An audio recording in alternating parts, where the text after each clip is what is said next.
in the middle of all that, I had ankle replacement surgery. I am now actually a bionic woman. I have a titanium ankle, and it doesn't go off during the airport, through the airports or anything. It's absolutely miraculous. And anyway, I did that before engaging in appearances on TV and specials that took me to St. Louis, Los Angeles, New York, Vienna. If that weren't enough, I worked on a musical, an adaptation and production of another one of our children's books called The Great American Mouseicle. Not musical, but mouseicle. And that opened at the Goodspeed Theatre in Connecticut, in the United States. I had the pleasure of directing that as well. And we're sort of hopeful that it will find its way maybe to Broadway and even perhaps London one day, so please keep your fingers crossed. Yes. For us.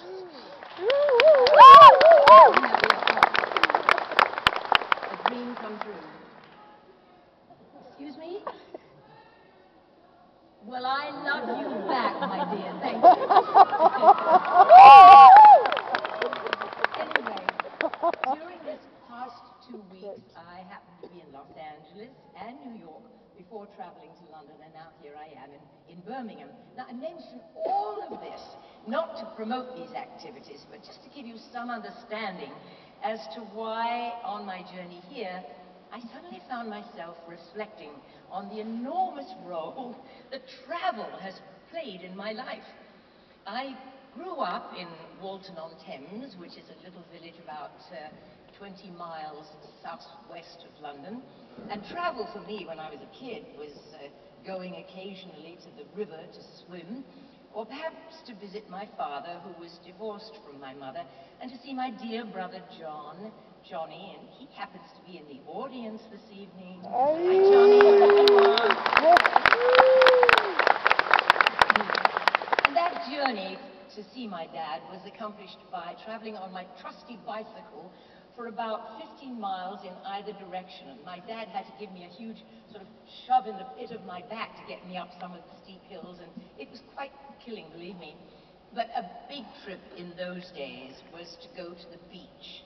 My dad was a huge advocate of racing, sea, air, and a countryman. It was always an adventure, because as we all know, England is a lovely and charming place, but it badly needs a roof, doesn't it?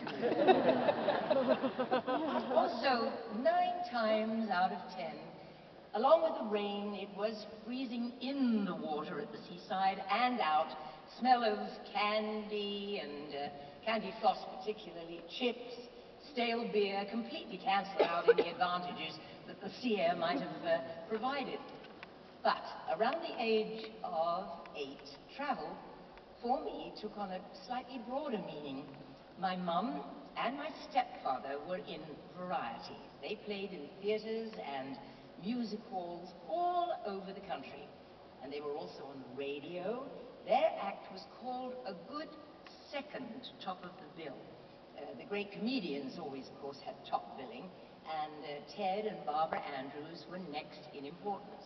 Mum always said it was much better to be second top of the bill because you didn't have the responsibility of carrying the entire show if it wasn't any good.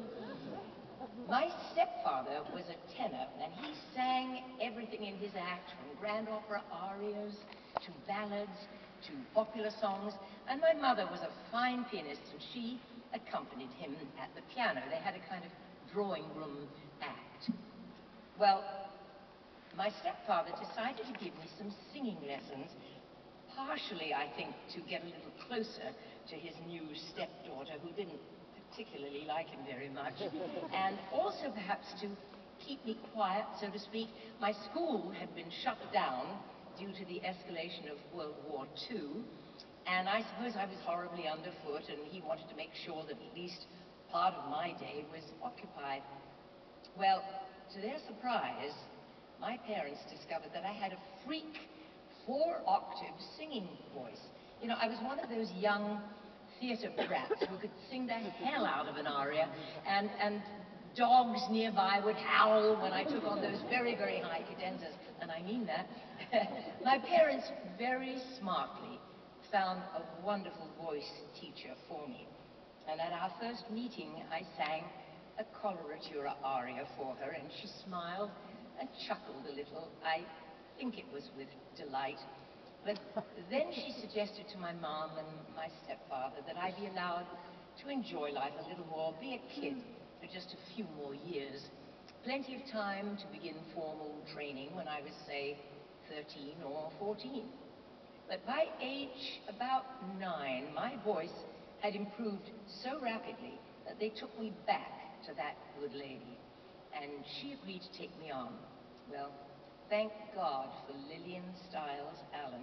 She was a brilliant teacher, a dramatic soprano in her own right, who became a loving mentor and gave me a singing technique that I utilize to this day. I would travel up to Leeds, where she lived, and I'd often spend a whole week with her. She remained my teacher until she passed away at the magnificent age of 90. Still singing. I remember being forever grateful to her, and I always will be. Now, at about 12 years old, I made my first debut in London at the Hippodrome Theatre. This was the first, when I was 12, was the first of 3 really major stepping stones in my career that were phenomenal and made all the difference. I was to appear in a revue called Starlight Roof at London Hippodrome, and the show was twice nightly.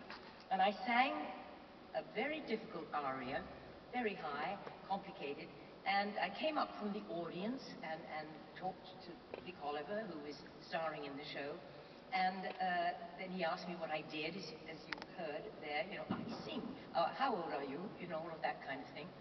And he said, would you sing for us tonight? And I said, yes.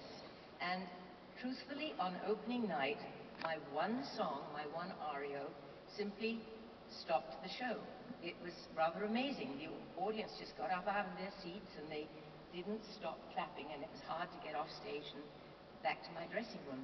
And of course, the press followed me home, and there was a big fuss made, and I was the sort of new Diana Durbin, if you will, of England. And so it wasn't very long. I spent a year in that show, but it wasn't long before I became part of my parents' music hall act.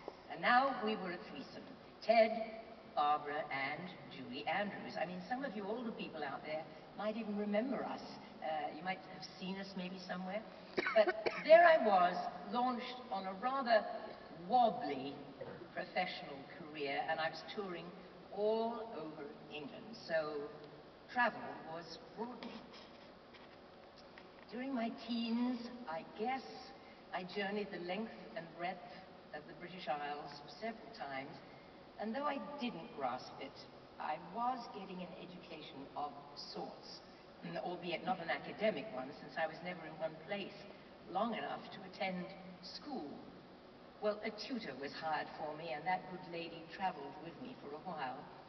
But I was, however, learning to cope with every kind of theatre situation. In those days, smoking was allowed in theatres, drinking too, audiences in the balcony, particularly on Saturday night's second house, although they got pretty rowdy up in the balconies.